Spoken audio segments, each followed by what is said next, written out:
Here's something I think we don't talk about enough. Most women don't settle because they lack options. They settle because they're tired. Tired of waiting, tired of being misunderstood, tired of feeling like they're asking for too much. And eventually, they start negotiating with themselves. Maybe this is good enough. Or maybe my standards are unrealistic. Or maybe I should just be grateful. Maybe I should stop wanting so much. But the woman who wants to settle, she isn't different because she wants more. She's different because one day she finally calculated the cost of less. The cost of saying yes when she meant no. The cost of ignoring her intuition because she didn't want to disappoint someone. The cost of shrinking herself so a connection could survive a little longer. Or the cost of staying in rooms that no longer felt like home. And once you've seen that cost clearly, you can never unknow it. Everything changes after that. Because sadly, being alone feels less frightening than abandoning yourself. And if you've ever been called too much or too picky or too independent or too intimidating or even too difficult to love, stay with me. Because I don't think that's what's happening at all. So by the end of this video, you'll either recognize yourself completely or you recognize the woman you are becoming. And more importantly, you might stop treating some of your strongest qualities like flaws. One of the biggest misconceptions about the woman who wants to settle is that people think she's searching for perfection, that she has impossible standards, that nobody will ever be enough. But what if that's not true? What if she simply experienced enough misalignment to understand its cost? Because after a while, you realize chemistry isn't enough, potential isn't enough, and sometimes the most attractive person in the room can still leave you feeling completely alone. And here's the shift. Peace becomes more valuable than potential. Hold on to that. Because that single shift explains almost everything we're going to explore today. Not because she became cynical, and not because she closed off, but because she became honest. Honest about what connection actually feels like when it's real. And what it feels like when it isn't. And I think that's what she's really looking for. Not perfection, not a fantasy, not a flawless partner. Just the first person who makes her realize she never had to disappear to be loved. That's it. That's the whole thing.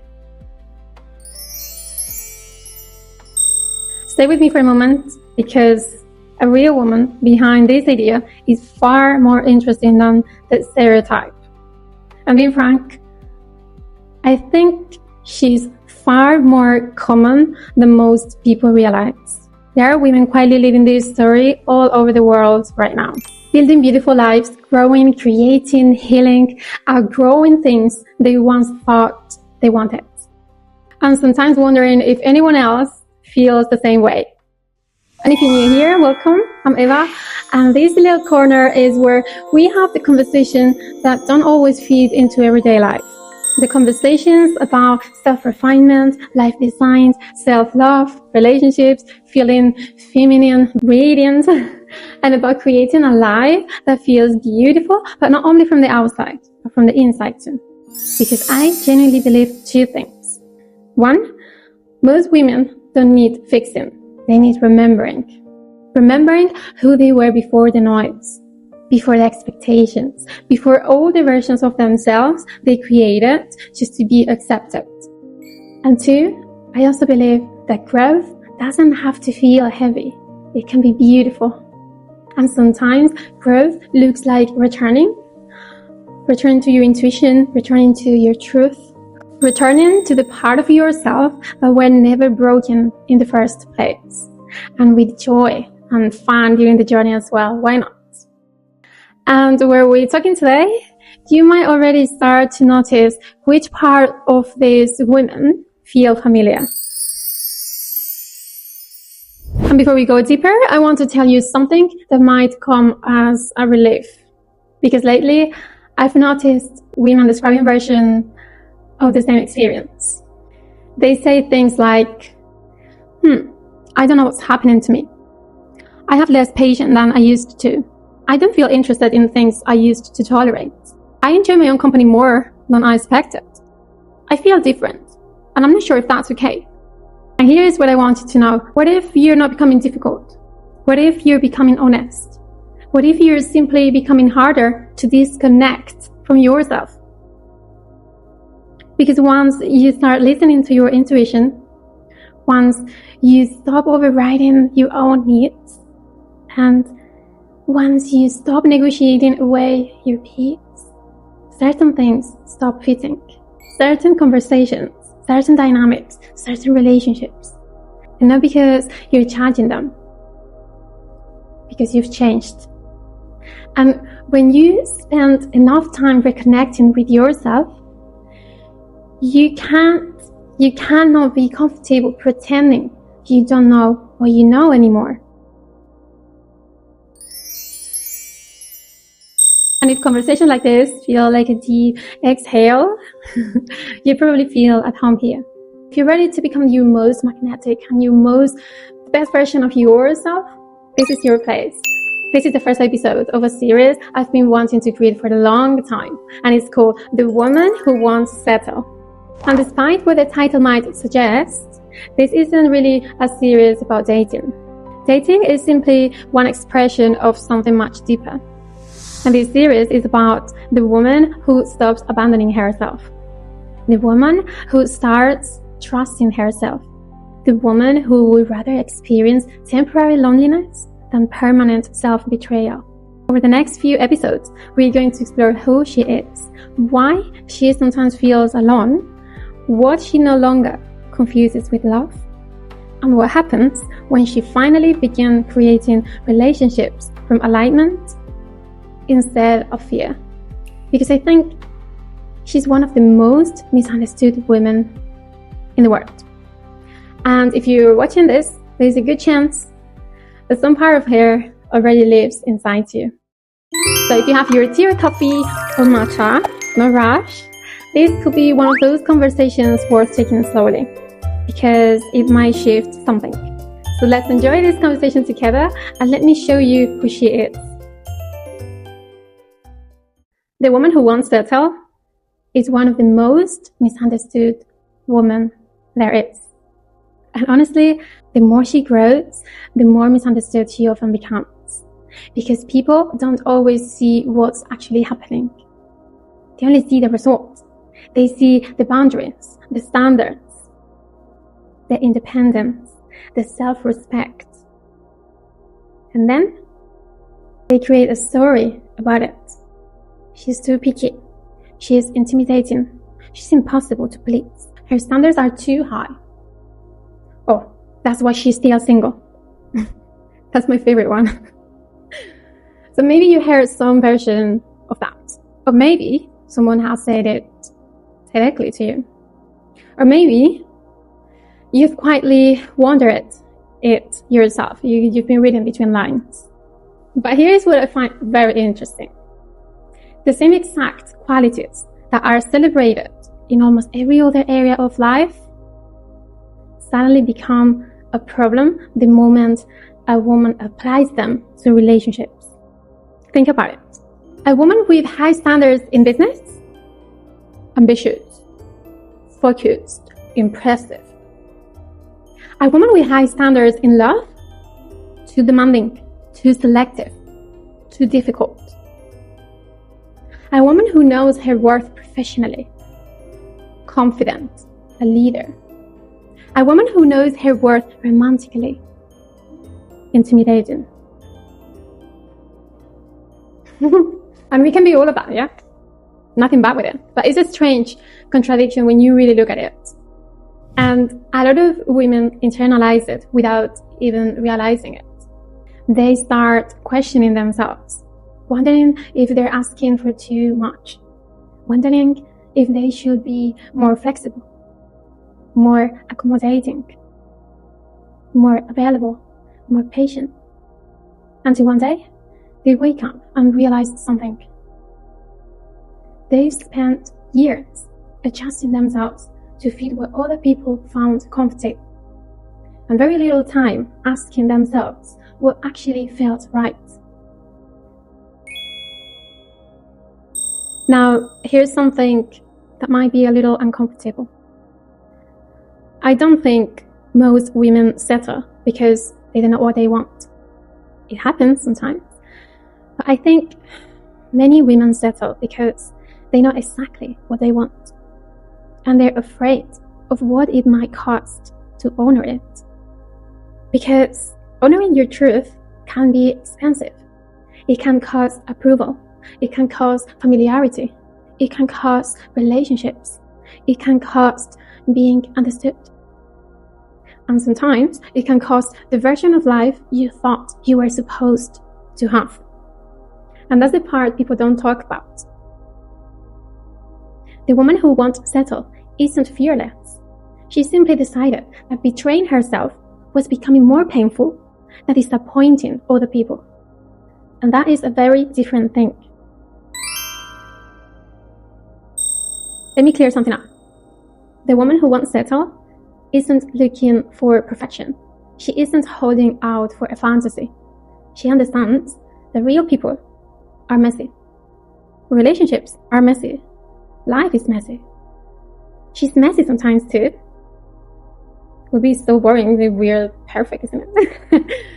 So what she's looking for is much simpler than that. She's looking for alignment. She's looking for consistency. She's looking for emotional safety. She's looking for a connection where she doesn't have to continuously abandon herself to keep it. And those are not impossible standards. They're healthy standards. And the truth is, she doesn't have more requirements than everyone else. She just has less tolerance for ignoring the ones that matter. Standards rooted in fear feel very different from standards rooted in self-knowledge. One says, nobody will ever be good enough. The other one says, I finally know what doesn't work for me. Can you feel the difference? The one is protection and the other one is wisdom. She's operating from wisdom. Have you ever stayed longer than you should have? Because you were hoping someone's potential will eventually become their reality? Most of us have. And later in this video, we're going to talk about why she eventually stopped falling in love with potential. Because once she understands that lesson, it changes everything. One of the first things you notice about her is that she genuinely enjoys her own company. And I know that sounds simple, but it's actually quite rare because so many people have never been taught how to be alone without being abandoned. They've learned how to stay busy, how to distract themselves, how to fill every quiet moment with noise. Being alone and feeling alone are not the same thing. And somewhere along the way, she learned that. And not because she stopped loving people, and not because she stopped wanting connection, not because she became independent and never needed anyone. That's not it. She loves deeply. She cares deeply. She values meaningful relationships. In fact, she's often one of the most loving people you'll ever meet. But she stopped expecting another person to provide something she hadn't yet built with herself. And that changed everything. She reads things that make her think. She journals, she reflects, she notices patterns. She asks herself uncomfortable questions.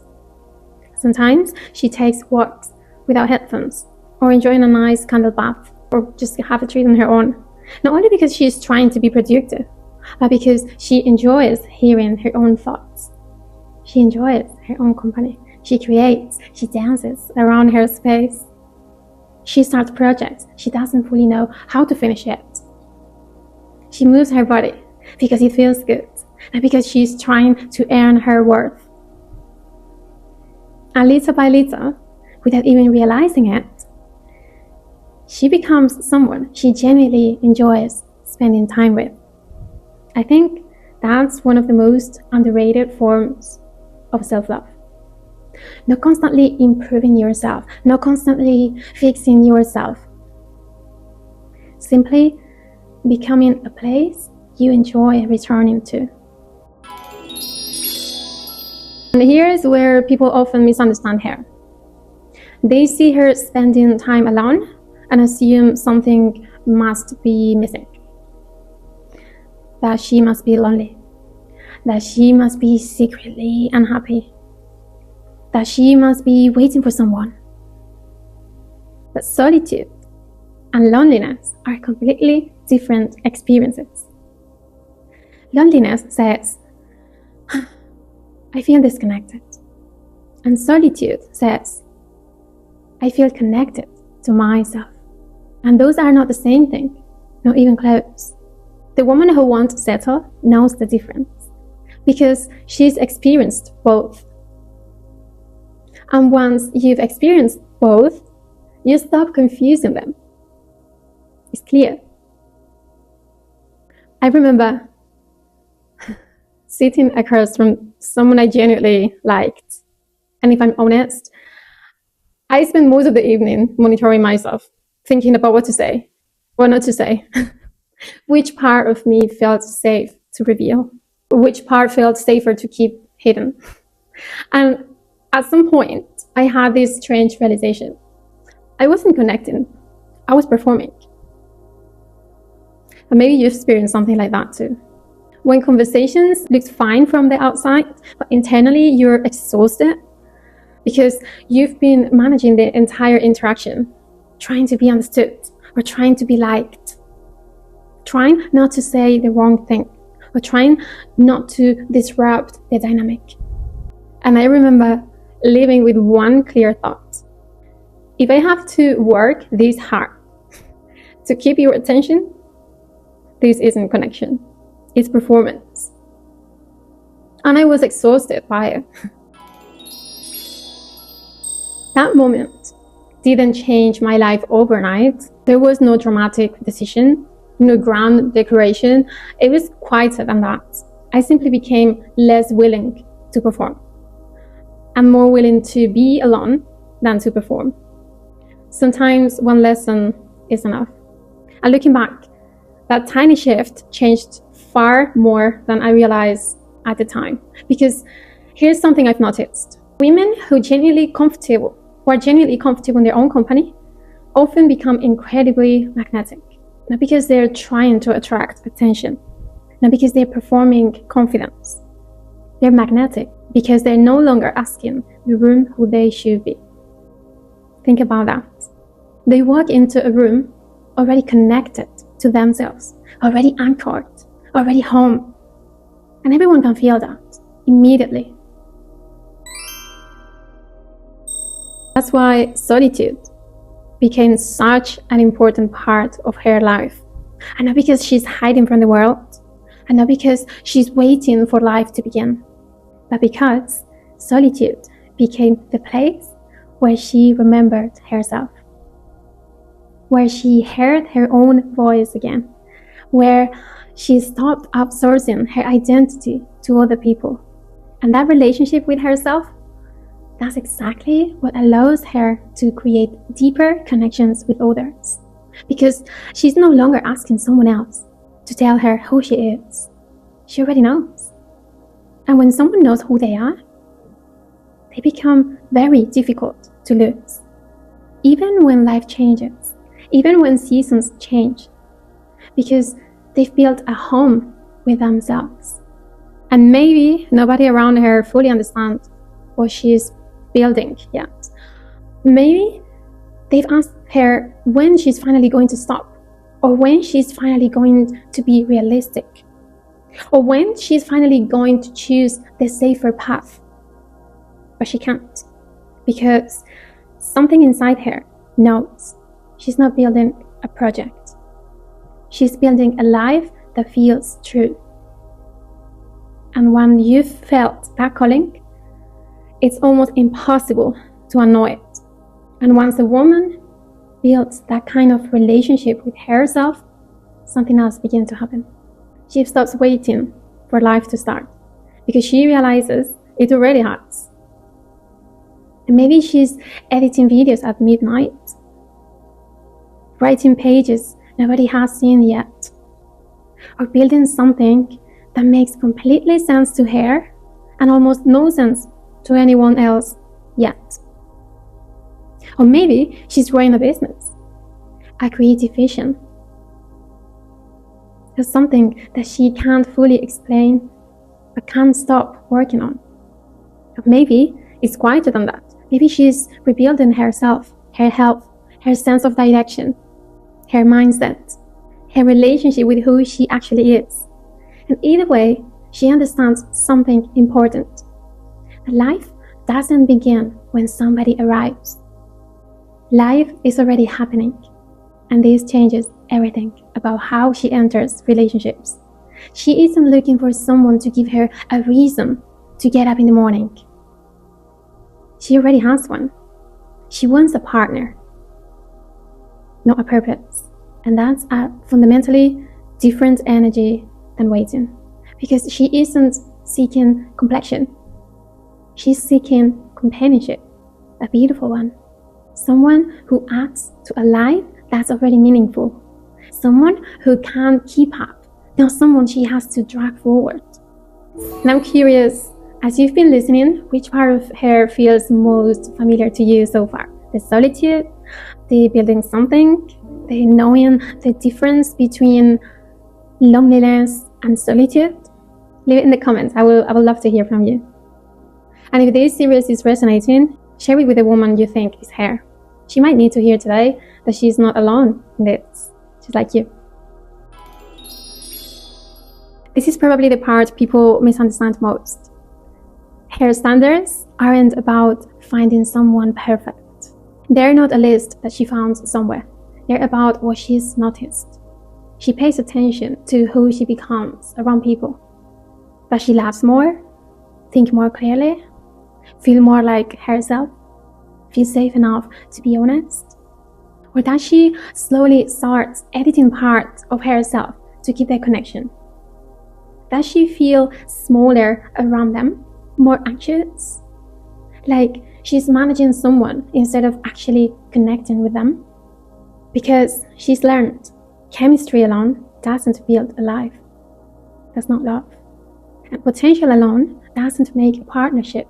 And the most attractive person in the room can still leave you feeling completely alone. And perhaps the biggest shift of all, she stopped asking, do they like me? And start asking, do I actually like who I become around them? Her standards aren't rules, they're self-knowledge. And here's the distinction, or the difference that actually matters. Discernment isn't the same as perfectionism. Perfectionism is fear wearing ambition. And discernment is clarity.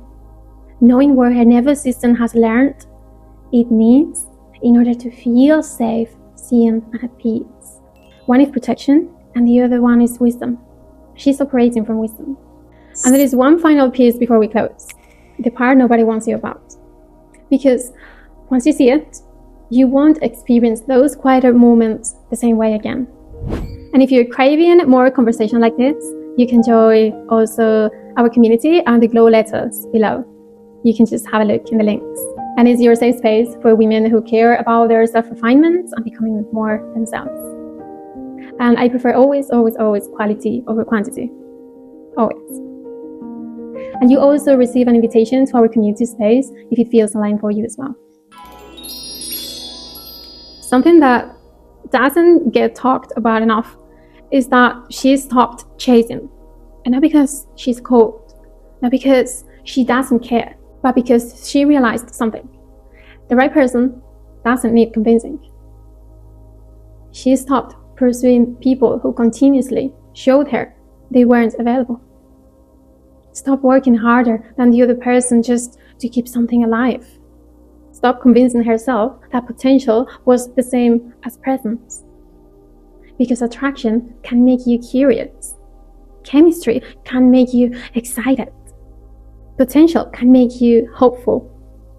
But consistency is what creates trust. And trust is where real intimacy begins. She still opens to people. She still hopes. She still loves deeply. But she doesn't campaign for someone's attention. She doesn't make herself smaller to fit. She doesn't ignore what she already knows. Because love doesn't feel like a campaign. It feels like arriving somewhere you didn't know you were looking for. Imagine that feeling. It feels like being met. And anything that doesn't feel like that, she lets go of. Cleanly. Without resentment. Without bitterness. Just clarity. Now, here's the part nobody warns you about. You have built a beautiful life.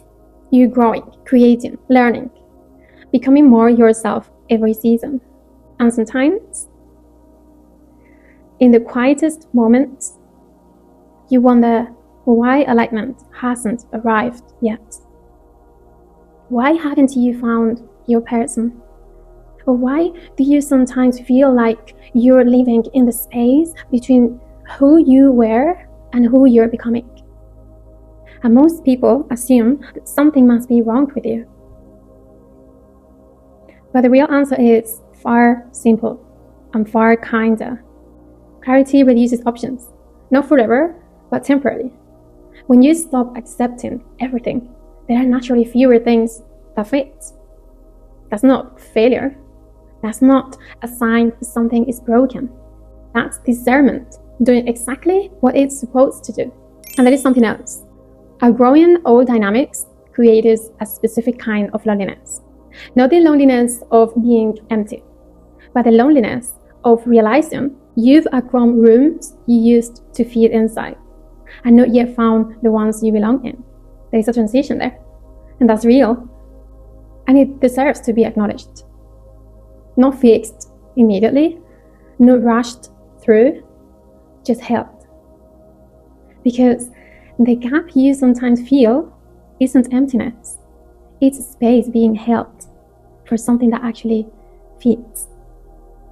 And the quality of what enters that space, when it finally does, is usually so much higher than what you left behind. And you would rather be alone than feel alone next to someone. And that is not a limitation. That is the higher standards there is. And if any of this resonated so much with what you're navigating, this calibration, this clarity, this return to yourself, all of this begins with understanding yourself more honestly first. And that's why I created a free and beautiful experience. It's a 3-day reset called How to Feel Like Yourself Again. It's free and you can move through it at your own pace. And it's the gentlest starting point I know. It's linked below. I want to close with something simple. If you recognized yourself today, I hope you live with one thing. There is a difference between being difficult and being clear. There is a difference between being lonely and protecting your peace. There is a difference between choosing and settling alignment. Maybe, just maybe, the things that you've been treating as flaws lately are actually evidence of how much you've grown. The peace became more valuable than potential. And perhaps that's what maturity really is. Not wanting less, simply becoming unwilling to trade your peace for possibilities that repeatedly ask you to abandon yourself. And once you've felt that shift, there is no going back. And you're not too much. You are simply no longer willing to disappear. And somewhere, the person who was made to meet the version of you that stopped disappearing is living their version of this exact same story. Now, in the next episode of this series, I want to talk about something I think a lot of women quietly carry, which is the loneliness that can show up when you're becoming someone new. Because sometimes healing feels beautiful, and sometimes it feels surprisingly lonely. Not because you're broken, not because you're failing, because you're not fully connected to who you used to be, and you haven't fully arrived at what's next yet. And if you've been feeling that lately, I think the conversation might bring you a lot of relief. I'll see you there. Thank you for being here, genuinely, and welcome back to yourself.